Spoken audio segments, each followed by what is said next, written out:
이번 영상에서는 거시적인 안목으로 현재의 시황을 살펴보겠습니다. 국내 증시가 미증시 및 기타 글로벌 증시에 비해 상승률이 가장 높다라는 말 한 번쯤 들어보셨을 겁니다. 이에 대해 여러 전문가들의 의견은 두 가지로 나뉩니다. 첫 번째로 국내 증시의 펀더멘털이 강하다는 것과 두 번째는 상대적으로 많이 올랐으니 하락 가능성 또한 높다라는 것입니다. 6월을 코앞에 둔 이 시점에 증시를 거시적으로 재점검해보는 과정에서 국내 증시의 상승률이 가장 높다라는 의견이 과연 옳은 것인가라는 의구심에 이번 영상을 제작하게 되었습니다. 물론 코로나 사태 급락 이후 약 2달 반이라는 시간, 즉 단기적으로만 분석하면 어느 정도 설득력 있는 의견이지만 저는 장기적인 안목으로 접근해보았습니다. 21세기 들어 글로벌 증시가 전반적으로 폭락을 한 지점을 꼽으라면 대부분이 2008년 미국발 금융위기, 즉 서브프라임 사태를 떠올리실 겁니다. 이 시점을 글로벌 증시의 리셋 지점으로 설정하고 현재까지의 국내 증시 상승률을 미국 증시와 비교해 보겠습니다. 지금 보시는 차트는 다우산업과 국내 코스피 종합주가지수의 월봉 차트입니다.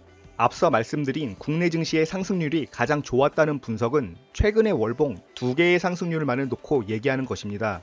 매우 단기적인 분석이라고 말씀드릴 수 있습니다.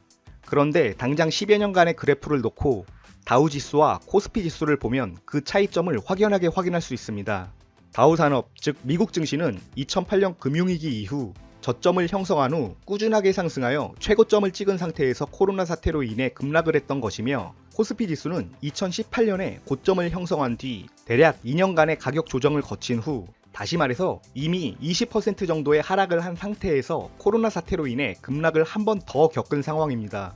즉 코스피 지수는 두 차례의 하락 구간을 가지고 있는 셈입니다. 그러므로 2년간의 조정 기간을 기준으로 여타 국가들과 비교해서 회복률을 논하는 것보다는 이전 고점, 즉 2607포인트를 기준으로 회복력을 따져보는 것이 더 정확한 분석이라고 생각합니다. 왜냐하면 미증시를 비롯해 독일, 일본, 대만 등 각 국가들의 주가를 비교해본 결과 이렇게 20%의 조정을 겪은 국가는 찾아볼 수 없었기 때문입니다. 여기서 잠깐 고점 대비 코로나 사태로 인한 저점 구간까지의 하락률을 비교해 보겠습니다. 다우지수의 하락률은 고점 대비 마이너스 38.4%의 하락률을 기록하고 있습니다. 반면 국내 증시의 실질 체감 하락률은 마이너스 44.8%로서 미증시보다 고점 대비 더 큰 폭의 하락이기에 반등 역시 강하게 나오는 것이 당연하다고 생각합니다. 차트상으로 볼 때 다우지수의 회복 수준은 고점 대비 마이너스 14%입니다. 반면 코스피는 고점 대비 회복 수준이 마이너스 22.2%로서 여기에 미국과 비슷한 수준인 마이너스 14%를 대입하면 주가가 2250포인트까지는 올라와야 미국과 비슷한 회복률이라고 말할 수 있겠습니다. 코스피 지수의 월봉을 보면 지난 6년간에 정체되어 있던 박스권이 여전히 매물대로 작용하고 있습니다. 현재 주가는 이전 박스권 매물대의 상향 돌파를 기대하고 있습니다. 이전에 비해 거래량까지 증가한 상태이기 때문에 상향 돌파의 가능성이 높아 보입니다. 만약 박스권 돌파가 나온다면 이전 매물대가 강력한 지지선이 되어 앞서 말씀드린 2250포인트까지의 주가 회복을 기대해 볼 수 있겠습니다. 이번에는 다우지수 이외의 다른 지수들도 함께 분석해 보겠습니다. 증시 개방이 최근에서야 이뤄진 중국은 분석 대상에서 제외했습니다. 코스피의 저점 대비 상승률은 292%이며 고점 대비 회복률은 마이너스 22.2%입니다. 즉 22.2%만큼 하락한 부분을 마저 회복해야 비로소 이전 고점에 도달한다는 의미입니다.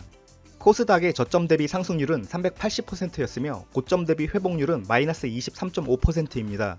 차트에서 보다시피 코스닥은 2018년에 고점을 기록한 후 그 조정폭이 정말 깊었음을 알 수 있습니다. 무려 고점 대비 마이너스 35%의 조정을 이미 겪은 후에 추가로 코로나 사태를 또 겪은 것입니다. 코로나 사태 직후의 저점은 고점 대비 무려 마이너스 55%였습니다. 따라서 이런 상황에서 코스닥이 강하게 반등했던 것은 어떻게 보면 당연한 결과입니다. 미국 다우지수의 경우 저점 대비 상승률은 457%이며 고점 대비 회복률은 마이너스 14.1%입니다. 나스닥 지수의 경우 그 상승률은 다우지수보다 훨씬 더 높아서 무려 저점 대비 상승률 890%를 기록하였으며 회복률은 마이너스 3.5%로 거의 회복했으며 다시 역사적 신고가를 향해 달려가고 있습니다. 독일의 경우 저점 대비 상승률은 385%였으며 회복률은 마이너스 16% 수준으로 미국과 비슷합니다. 일본의 경우 저점 대비 상승률은 350%를 보였으며 고점 대비 현재 주가 수준은 마이너스 10.5%입니다. 대만의 경우에도 저점 대비 308% 상승하였으며 고점 대비 현재 주가 수준은 마이너스 10.3% 수준입니다. 이렇게 여타 글로벌 국가들과 비교해봐도 국내 증시의 회복률은 5월 31일 현재까지도 현저히 낮은 편임을 알 수 있습니다. 다시 한번 말하자면 국내 증시의 회복률이 좋다고 말하는 분석은 거의 우리나라만 겪었던 2년이라는 조정기간의 하락률을 무시한 채 내놓은 결과값이란 것을 알 수 있습니다. 따라서 월봉을 통해 장기적으로 분석했을 때 현재 주가의 회복력은 여타 글로벌 국가들이 고점 대비 평균 마이너스 11% 수준이지만 국내 증시의 경우 마이너스 22%대를 기록하고 있기 때문에 국내 증시는 오히려 10% 정도의 추가 상승 여력을 가지고 있다는 것이 제 결론입니다.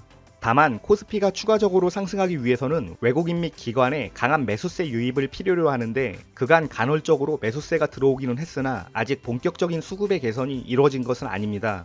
만약 본격적인 외국인 및 기관의 매수세가 유입된다면 그들은 먼저 대형주 위주의 종목들을 매수할 가능성이 높습니다.